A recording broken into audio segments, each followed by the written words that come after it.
The 14th century wasn't a great time for sunbathing in Europe. Right from the start, it seemed as though a distinct chill had settled over the land. The Baltic Sea froze over twice in 1303 and again over the winter of 1306 to 1307. For many years following, there were cold storms and heavy rain, resulting in a rise in levels in the Caspian Sea. What the medievals could not have known then was that this was the start of what we now call the Little Ice Age. It wasn't a real ice age, more of a cooling down of the temperature, and it caused havoc for the Europeans. Let's travel back in time now to take a look at rain, snow, and cannibalism in the Middle Ages. Welcome to Medieval Madness.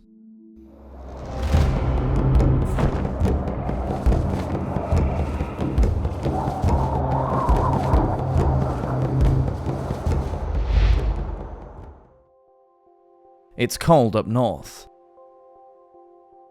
During the 300 years between the 10th and 13th centuries, known as the medieval warm period, in some places the population reached levels that were not matched again until the 19th century. Today, some areas of France are still less populated than they were in the early 1300s. At that time, the weather was less harsh and winters were much milder. The weather wasn't permanently cold during the Little Ice Age. Weather-related cooling, just like weather-related warming, causes extreme weather events like hail and snow and freak flooding, with excessive rains during the summer months and colder than average winters. Yes, the temperature did decrease during the Little Ice Age, but it was the extremes in the weather that really caused the trouble. The climate change, triggered by the outflow of sea ice from the Arctic Ocean into the Atlantic, caused untold misery. In Iceland, grain cultivation was failing. It wasn't going well in the Scandinavian countries either. Colder weather meant a shorter growing season, and that was a frightening prospect. And it wasn't just the north that struggled. One chronicle written by an Italian discussed the cripplingly cold weather of 1215 to 16.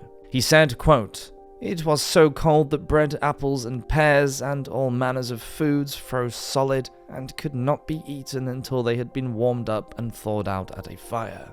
The snow was deep that winter, and the freezing cold lasted for 2 months. People were already struggling to feed themselves properly, and there were food shortages. In Europe, the population had boomed during the High Middle Ages, reaching its peak at around the beginning of the 14th century. Medieval farming methods were unable to keep up with demand and feed so many. A lot of surplus grain could only be transported by water, and frozen waterways caused more and more inhabitants of the inland towns and cities to starve when their own farms failed to produce enough foodstuffs, or the crops failed. Those people who couldn't get enough to eat were left defenseless against hunger and disease, and dysentery hit the vulnerable.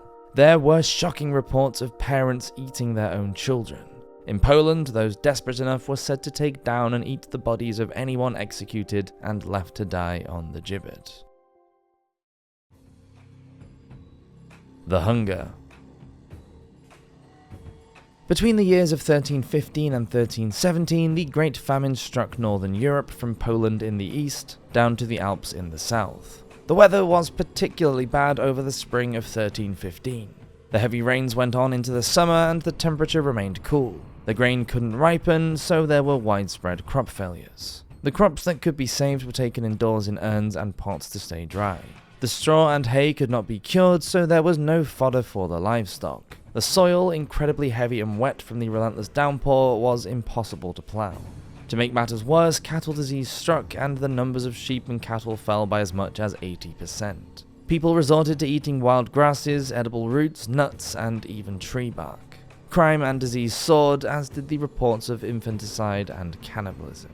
The famine even affected the King of England. In August of 1315, Edward II stopped at the town of St. Albans with his entourage, only to find that there was no bread to eat. The Bristol Archives reported that in the city there was, quote, "a great famine of dearth, with such mortality that the living could scarce suffice to bury the dead. Horseflesh and dog's flesh was accounted good meat, and some eat their own children. The thieves that were imprisoned did pluck and tear in pieces such as were newly put into prison, and devoured them half alive."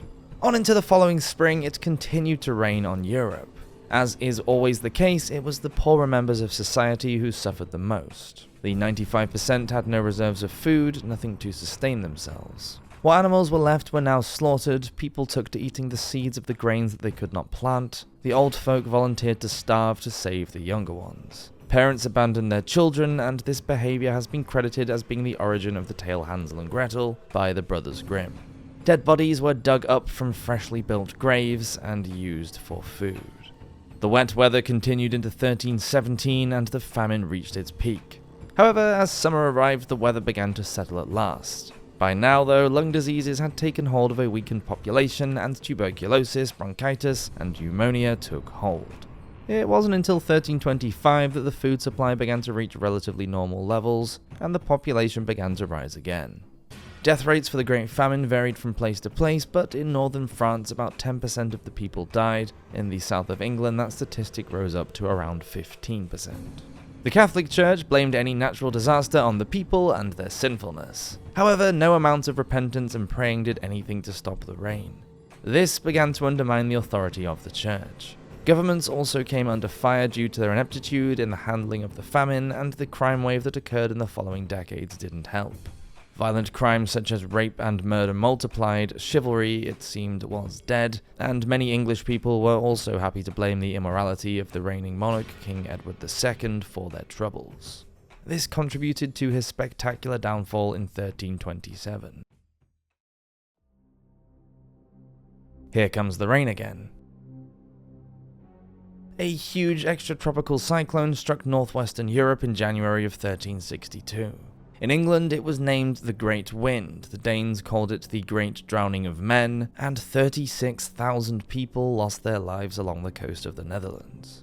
Huge storm tides came in from the North Sea, regularly drowning the Middle Ages, and swept across England, Denmark, the Netherlands, and the German coast, wiping out entire towns and districts, causing thousands of deaths. The water level can rise to more than 5 meters or 17 feet above the normal tide level during these storms. In November of 1099, the Anglo-Saxon Chronicle states that in London, quote, "On the festival of St. Martin, the sea flood sprung up to such a height, and did so as no man remembered that it ever did before." 1212 was a particularly bad year when there were as many as 60,000 deaths in the Netherlands. On November the 19th of 1404, during the first St. Elizabeth flood, there was a major loss of land in Belgium and the Netherlands. In the second St. Elizabeth flood, exactly 17 years later, heavy rains accompanied the storm tide and the high river waters caused up to 100,000 deaths. Stormy weather.